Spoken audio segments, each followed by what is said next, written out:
Today on the Daily Dose, JFK, the first television president. In January 1961, when the newly minted president and his first lady emerged from the White House, they ushered in a new era in Washington, which would later become known as the Age of Camelot. The public's fascination with Jackie Kennedy began during the presidential campaign of 1959 and 1960, when the growing influence of televised news coverage placed Jack and Jackie in nearly every American household. While less than 20% of households owned a single television in 1950, by the beginning of the next decade, nearly 90% of American homes contained one or more TVs, elevating the first couple to role model status regarding what American families could look like. The couple's appeal extended well beyond the United States, particularly Jackie's, who became an international celebrity when she accompanied the president to Europe. I am the man who accompanied Jacqueline Kennedy to Paris, and I've enjoyed it. Back at home, due to the broad reach of television news reporting, the Kennedys projected the image of a thriving all-American family. And while Jackie was well aware of her husband's long-standing reputation as a womanizer, even before she married him, the couple projected a squeaky clean aura with the American public.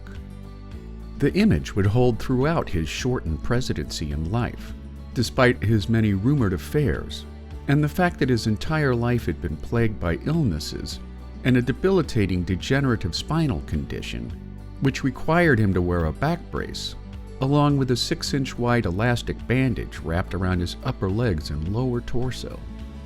Television cameras followed the first couple during their frequent escapes from the pressures of Washington, when the iconic duo invited close friends to relax near the president's Hyannisport family compound on Cape Cod. Many historians believe that John Kennedy's appeal before the American people was a combination of dashing good looks, a subtle blending of style and substance, combined with an oratory panache rarely achieved by sitting presidents before or since his administration. And so, my fellow Americans, ask not what your country can do for you, ask what you can do for your country.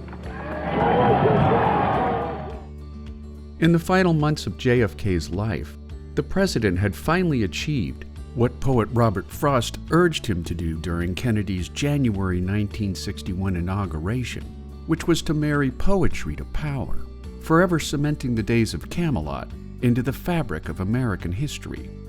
The television camera became JFK's ticket to national stardom, which he used to his favor in the first generation of televised politics. As for the origins of Kennedy's enduring mystique, it was Jackie Kennedy who, a week after her husband's assassination, compared their time in the White House to Camelot. And there you have it, JFK and the tragically ended days of Camelot. Today on the Daily Dose.